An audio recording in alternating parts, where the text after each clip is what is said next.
La Fondation canadienne des maladies inflammatoires de l'intestin a le plaisir d'offrir du nouveau matériel d'information sur vidéo. Que vous soyez atteint de la maladie de Crohn ou de la colite ulcéreuse, qu'un ami ou un membre de votre famille le soit, nous espérons que notre série de vidéos contribuera à démystifier ces maladies. Nous allons traiter de la nutrition reliée à ces maladies. Les maladies inflammatoires de l'intestin, ou MI, décrivent deux maladies similaires mais distinctes, la maladie de Crohn et la colite ulcéreuse. Ce sont des troubles inflammatoires chroniques qui peuvent frapper n'importe qui, quel que soit leur âge ou leur sexe. On ne connaît ni la cause ni le traitement curatif de ces maladies douloureuses et imprévisibles. Toutefois, la FCMI travaille d'arrache-pied à modifier la situation. La FCMI est un organisme national dirigé par des bénévoles qui offrent du soutien par des programmes d'éducation, un esprit de camaraderie et des collectes de fonds en vue de trouver un traitement curatif aux maladies inflammatoires de l'intestin. Chaque année, nous investissons des millions de dollars dans des projets de recherche médicale d'envergure internationale. Les collectivités canadiennes de la médecine, de la recherche et de la santé sont des partenaires essentiels dans nos efforts de recherche et d'éducation. Les aliments en général ne sont pas responsables de l'inflammation dans la maladie de Crohn ou la colite ulcéreuse. Elles ne sont pas responsables non plus des récidives. Cependant, les patients peuvent avoir des intolérances à des aliments, surtout en période de rechute.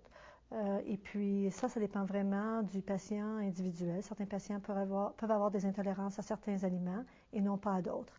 Mais le message ici, c'est que les aliments ne sont pas associés à l'inflammation dans la maladie inflammatoire intestinale. Les patients qui ont la maladie inflammatoire intestinale peuvent, dans certaines circonstances, éviter certains aliments qui vont augmenter leurs symptômes gastro-intestinaux. Les aliments vont être différents dans la colite ulcéreuse comparée à la maladie de Crohn.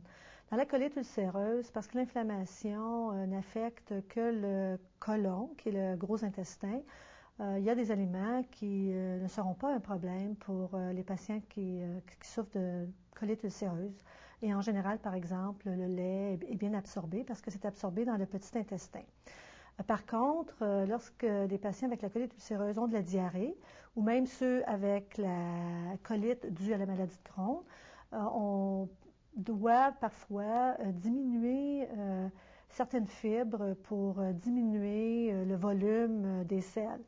Certaines fibres qui sont insolubles, comme les céréales de blé entier, peuvent augmenter la diarrhée. Donc, les patients, parfois, préfèrent éviter ce genre d'aliments-là, comme les fruits et les légumes, surtout ceux qui sont difficiles à digérer, ou la peau des pommes, par exemple, qui peuvent augmenter les résidus et augmenter le volume des selles.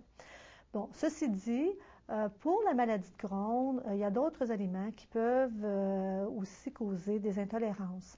Par exemple, une diète qui est haute en fibres alimentaires, encore là, surtout des fibres insolubles ou des légumes et des fruits là, qui sont difficiles à digérer, peuvent causer des obstructions ou des symptômes dus à l'obstruction intestinale avec des nausées, des vomissements et des crampes.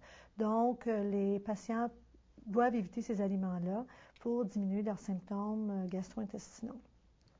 Oui, définitivement, la maladie inflammatoire peut influencer l'état nutritionnel, surtout en période de rechute. Il y a une différence entre la maladie de Crohn et la colite ulcéreuse. Dans la colite ulcéreuse, parce que l'inflammation n'affecte que le gros intestin, il n'y a pas de malabsorption d'aliments parce que le petit intestin est normal. Mais chez ces patients-là, à cause de la diarrhée, surtout si elle est sévère, il va y avoir une perte en fer due au sang qu'on perd dans la diarrhée, une perte en protéines, liquides et électrolytes. Et ça peut affecter le poids de la personne et son état d'hydratation. Cependant, dans la maladie de Crohn, il peut y avoir aussi de l'inflammation au niveau du petit intestin ou des complications comme des fistules ou des obstructions. Et tout ça peut réduire l'absorption des aliments. Et pour donner quelques exemples, il peut y avoir une diminution d'énergie, il peut y avoir par malabsorption des graisses et des protéines, mais aussi une diminution de certaines vitamines comme le calcium et la vitamine D qui peut être mal absorbé et ça peut augmenter le risque de fracture ou une diminution de la vitamine B12 par malabsorption et ça peut donner de l'anémie. Les patients souvent posent la question s'il y a une similarité entre la maladie inflammatoire intestinale et la maladie cœliaque par rapport au gluten. En fait, les deux maladies vont donner du dommage au niveau du petit intestin et il peut y avoir de malabsorption. Mais les deux maladies sont complètement différentes, c'est-à-dire que la cause est très différente et les complications sont différentes. Pour ce qui est de la maladie cœliaque, c'est une réaction immunologique au gluten et ça va progressivement donner de la malabsorption. Ces gens-là doivent absolument suivre une diète stricte sans gluten et à ce moment-là, l'absorption va redevenir normale. Par contre, dans la maladie inflammatoire intestinale, il n'y a pas de relation avec le gluten. Et les patients avec la maladie inflammatoire intestinale, en général, tolèrent bien le gluten. Donc, on n'a pas besoin de les restreindre en gluten dans leur diète. Ça peut arriver occasionnellement que certains patients peuvent avoir de la difficulté à tolérer le gluten, comme il y en a d'autres qui vont avoir de la difficulté à tolérer un certain groupe d'aliments. Mais la réaction n'est pas la même du tout que la maladie cœliaque.